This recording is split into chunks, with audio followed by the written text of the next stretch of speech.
Hi, it's Julia. I just got a special guest today.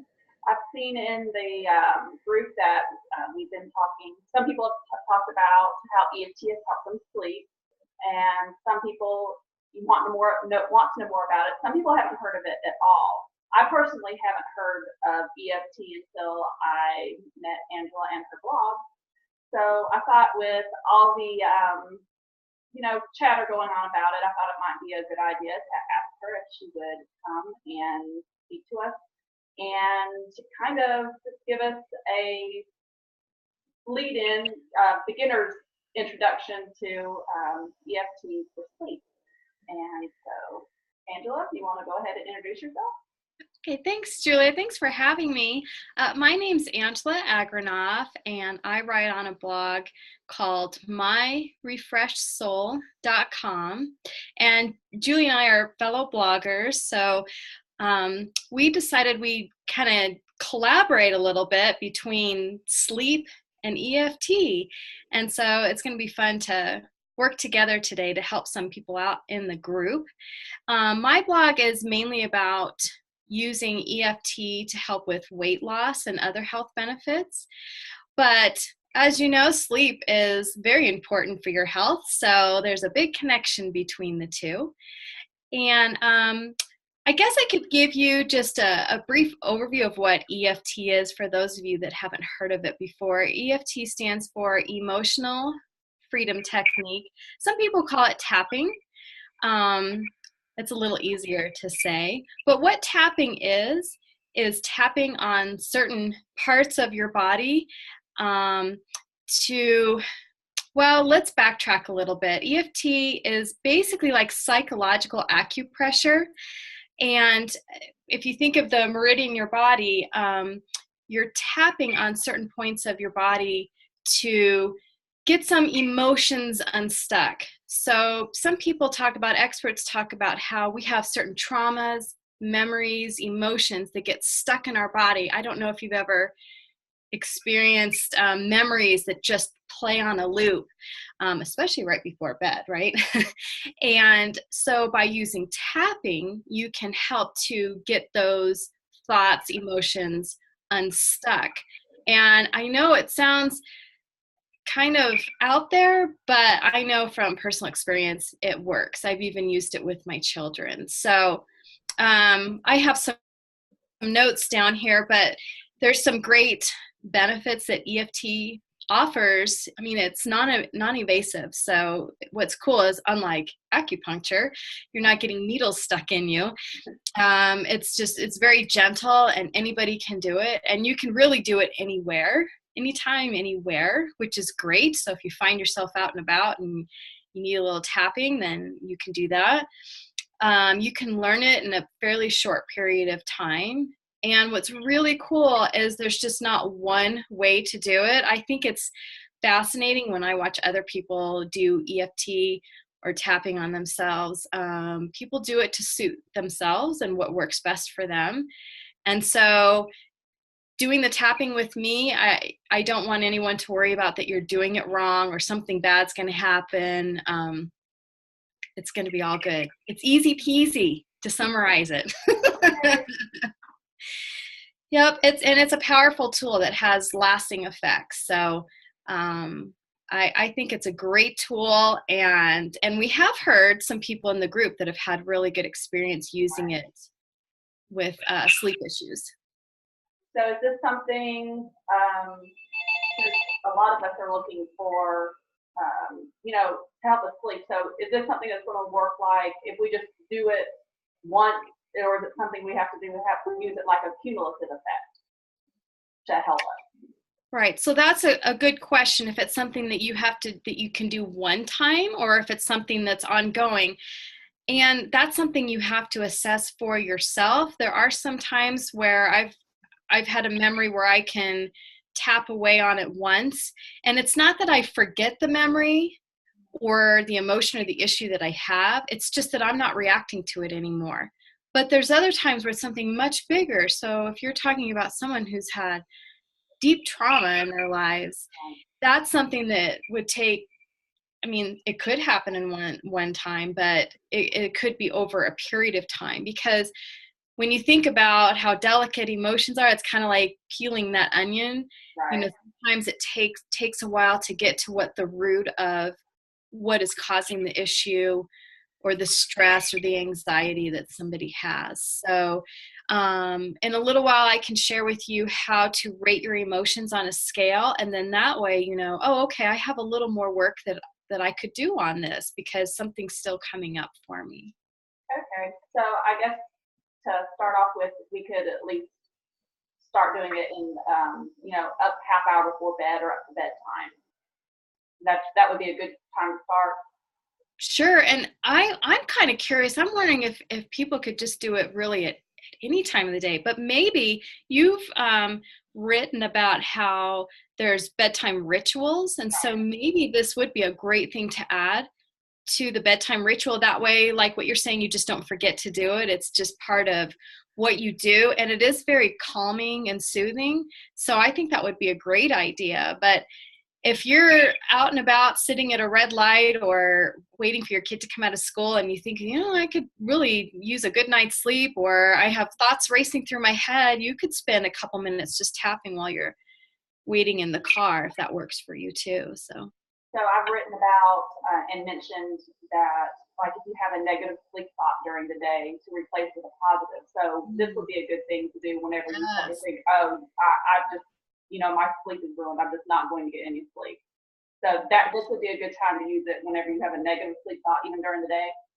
Oh, I think that's perfect, because that's really the essence of this, is you're taking the negative thought, emotion, trauma, whatever it is, and you're tapping your way, just like a little rainbow, tapping your way to the other side and turning it into a positive thought so that you're not reacting to whatever that memory is that you have. So yeah, I think that's perfect. Yeah, that sounds like a winner. So do you want to go ahead and give us an example? And I guess, do they have, whenever you do EFT, does it have different subjects, or I guess different issues? What issue is this one going to be addressing that you're going to be sharing? So in a minute, I'll kind of give you some basics about how to do it in the tapping points so that you can actually tap along with me.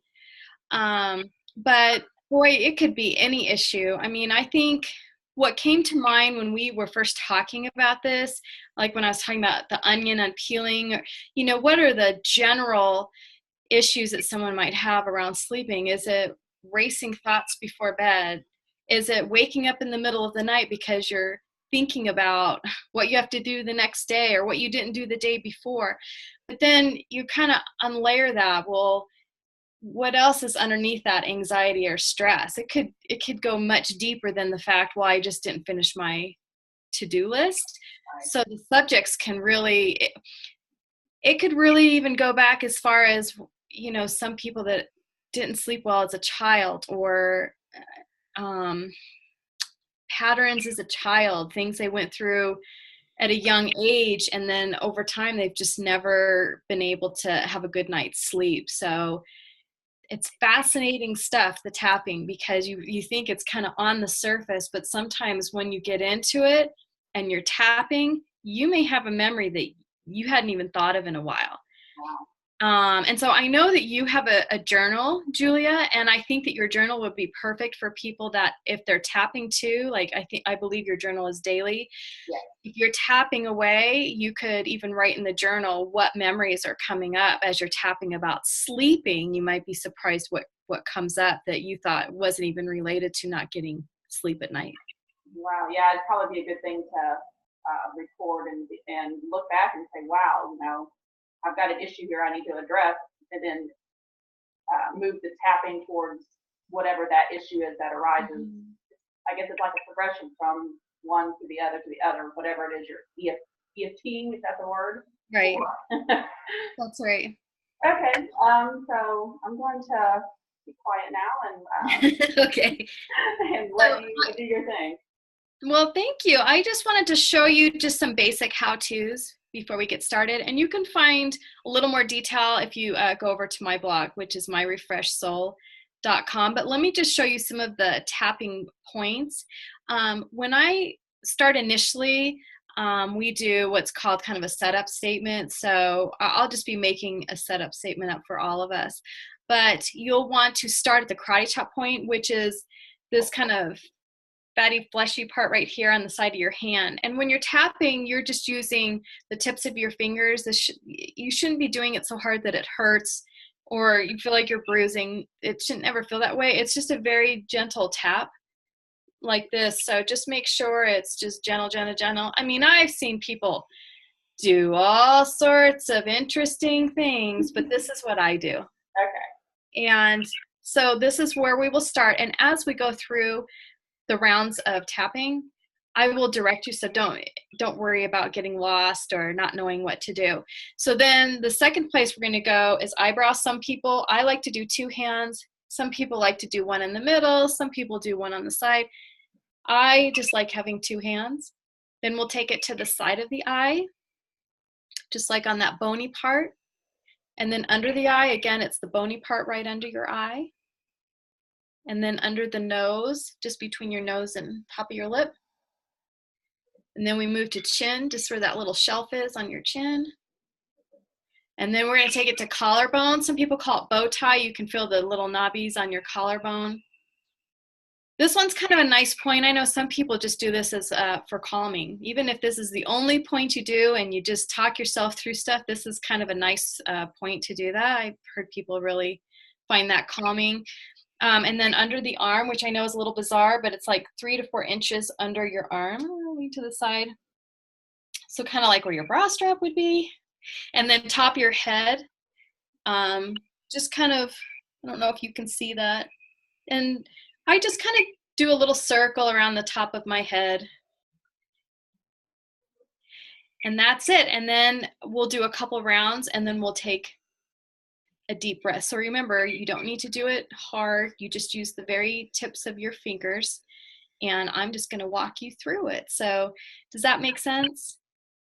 So far, so good. Okay, good. So we did the basics and we talked about how we can incorporate it into the bedtime routine. I mean, even if you're doing it right as you're crawling into bed, there's no wrong time to do it. So that's the cool thing. So what we're going to do is we're going to start again at that karate chop point. If you want to just start tapping. And again, I have my script kind of right here in front of me, so I'm looking down at my script.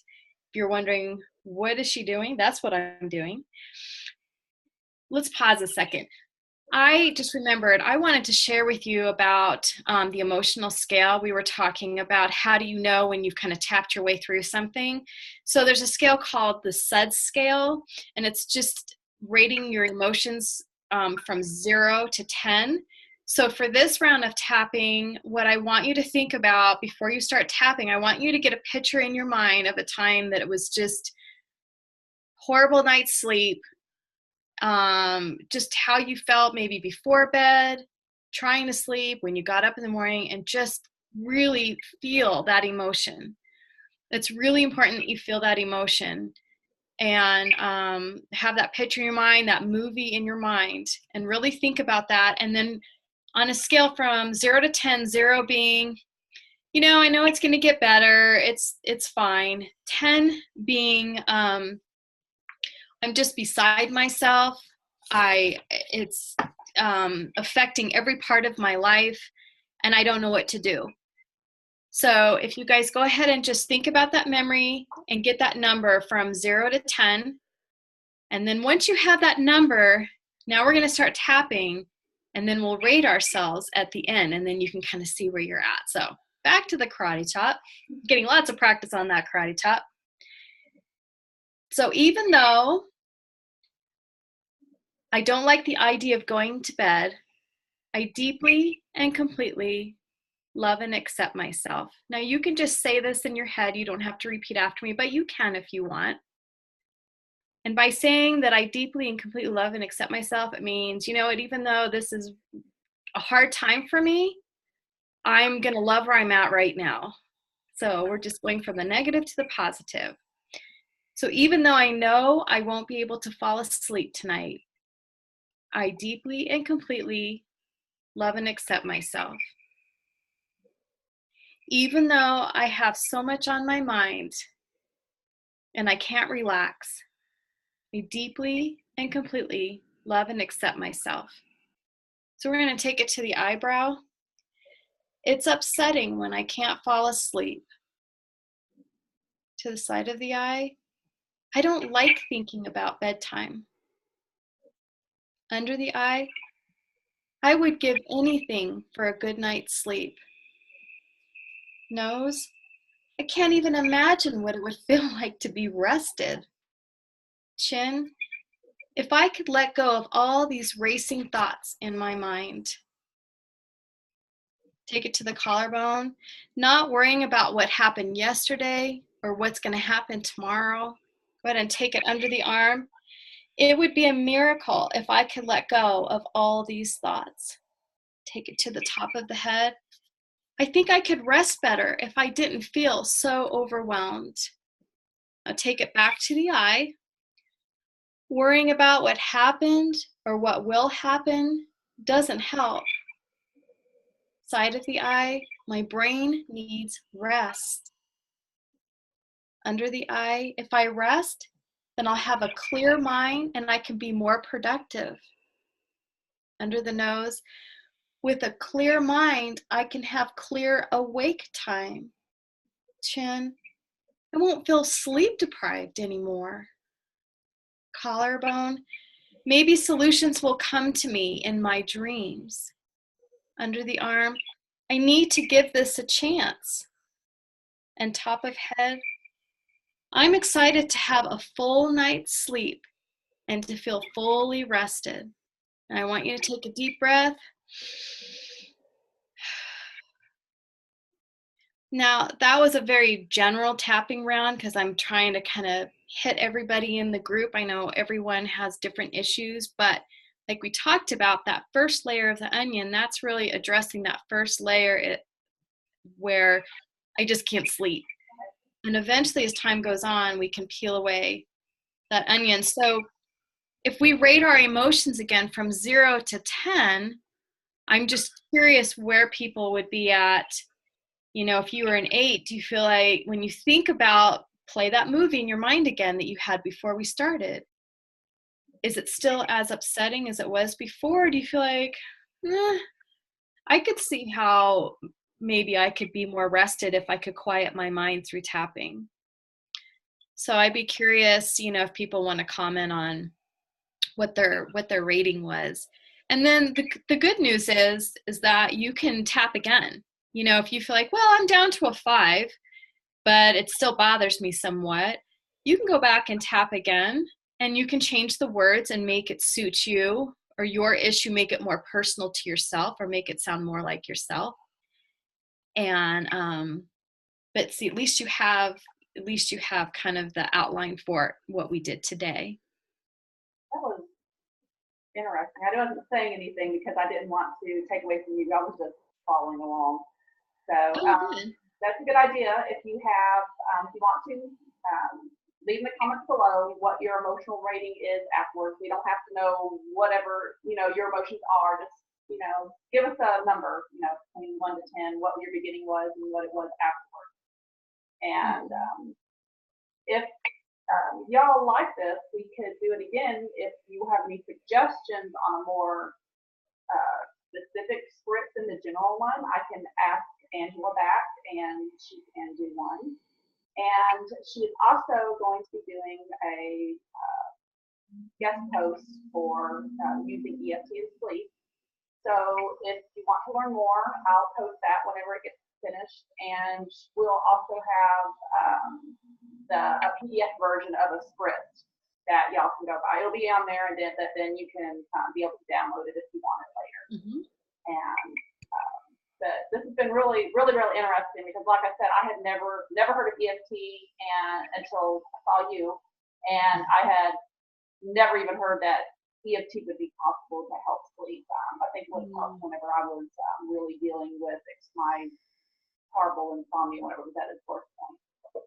So, Angela, is there anything else you want to cover? Tell everyone where they can find you if they want to. Sure. So you can find me on my blog, myrefreshedsoul.com. and it is about better health and weight loss through EFT.